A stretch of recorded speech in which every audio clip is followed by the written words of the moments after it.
Hi, it's Ursula from ursula-smith.com, and I am back again with paper embossing on leather.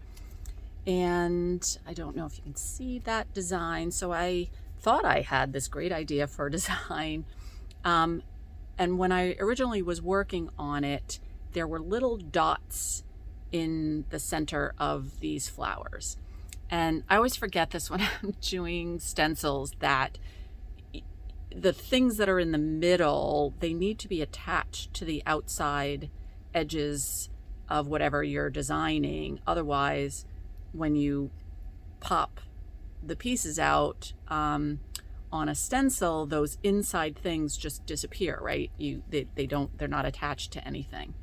So I reworked the design and came up with, where is it now?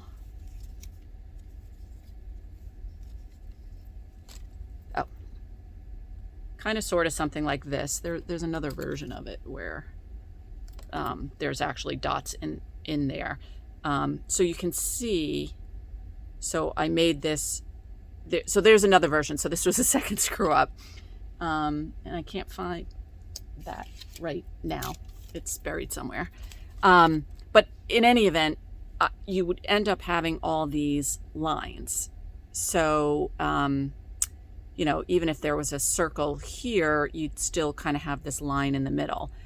And okay, I end up with the dot, but it wasn't what I was envisioning. I wanted the open flower with just a single dot in the middle.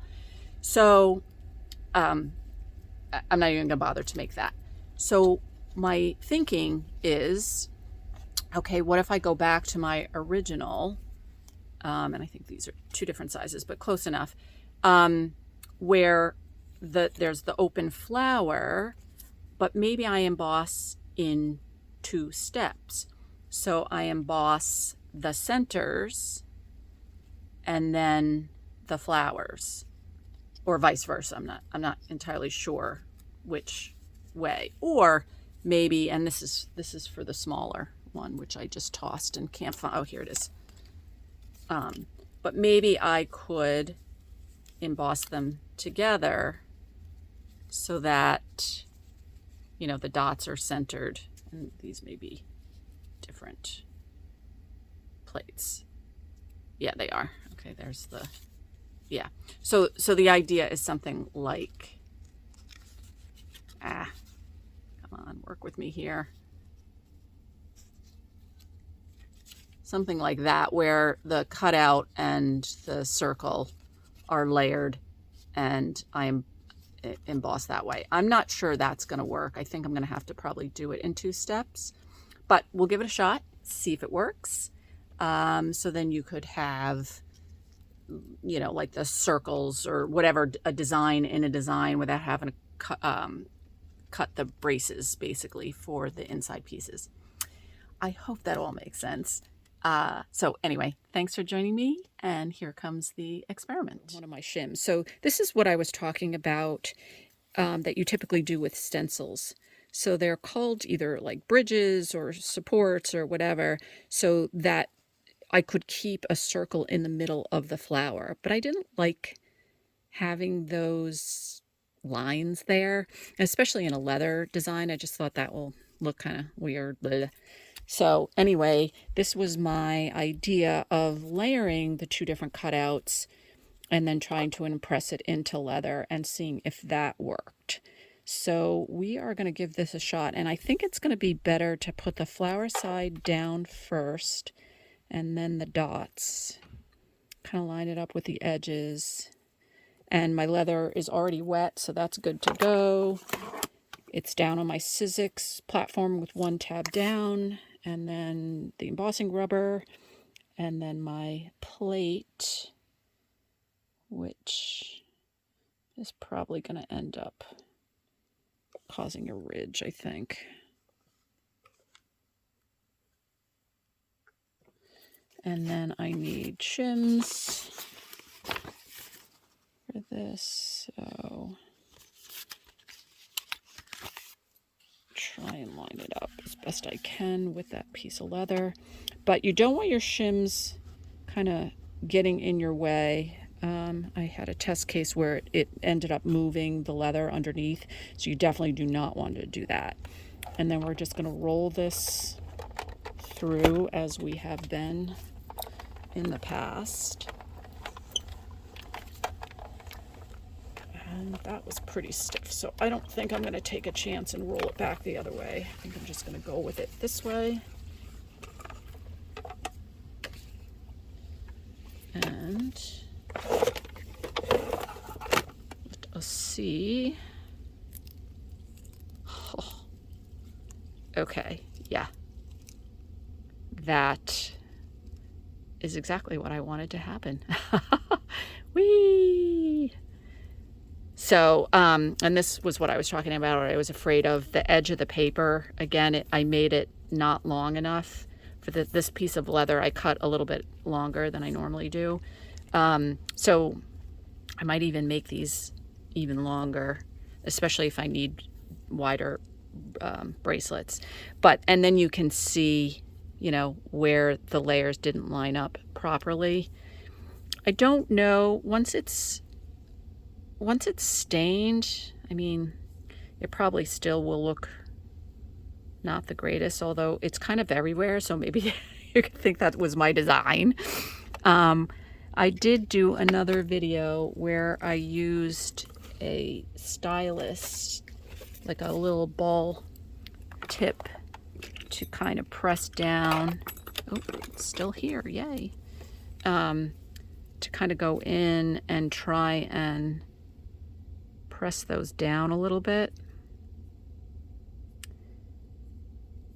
But I'm still not sure how those will stain up, if that's going to look different, and I'm still waiting on the stain. So but maybe I'll do this one, and then I can post on my blog how it ends up staining out. I need to put my glasses on to be able to see that. So anyway, that was kind of my thinking. I wanted those dots in the middle, and they ended up embossing just the way I wanted them. So that's kind of a cool idea if you're looking to do this technique and you want shapes that would otherwise fall out of the stencil. You could just do it as a separate layer and then emboss it that way. And I'm even wondering, I'm wondering if I could just do a single layer of each. I may give that a shot. And yeah, if I do that, I will post that on my blog, and you can see the final results. And hopefully I'll have this stained by then, and we can see what it looks like stained.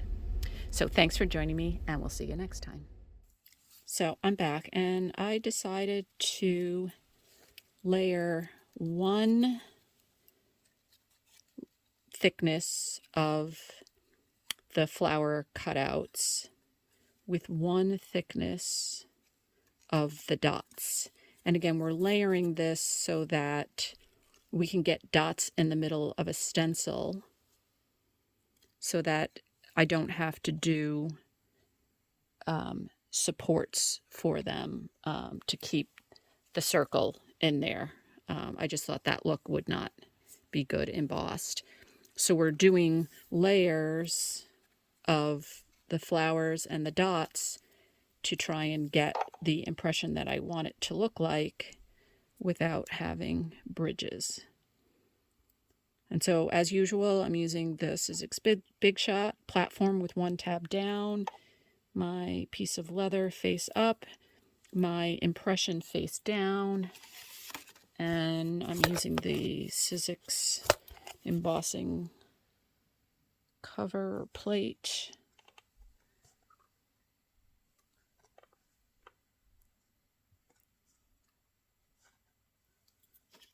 You know what? Hopefully I didn't move that. I did. Okay.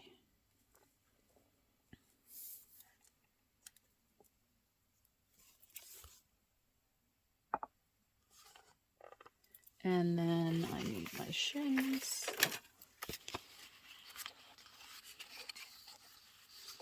So, and you definitely want your shims to be covering the leather, but not sticking out so that it will shift everything. Ask me how I know that.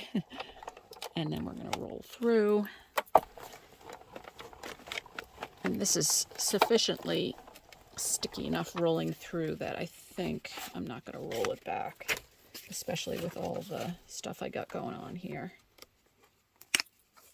Oh, shoot, it moved. Dang it. Yep, it moved. Okay, I may be able to trim that down, but that's with a single layer, and I gotta say, that's pretty okay by me. So, oh, yeah, and then this didn't have, I missed a spot when I was weeding. So, yeah, this will probably be a test case when I go to try testing stains and things. But the single layer with the single layer, I think, is probably the way to go rather than trying to glue layers together. That looks fine. I also need to work on lining up my dots a little bit better. But yeah, I think when I go to make this for real, that's what I will do. So thanks for joining me. We'll see you next time. So I wanted to show you how these, I'm calling them Stencil Dropout embossed leather ended up turning out once I stained them. So this was still the one that was a little off kilter. I've already given away the good one, but I did it pretty similarly.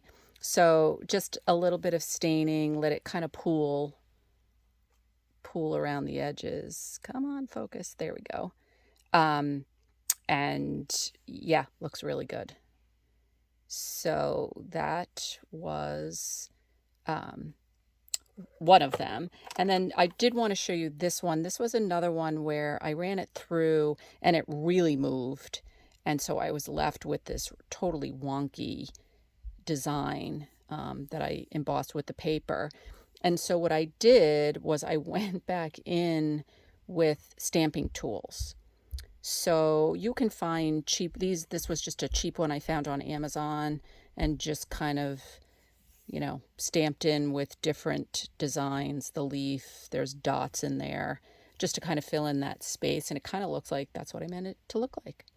So, and then just, again, finished it with that dark stain to let it pool into the recessed areas. So anyway, that is how those turned out. Thanks for joining me. We'll see you next time.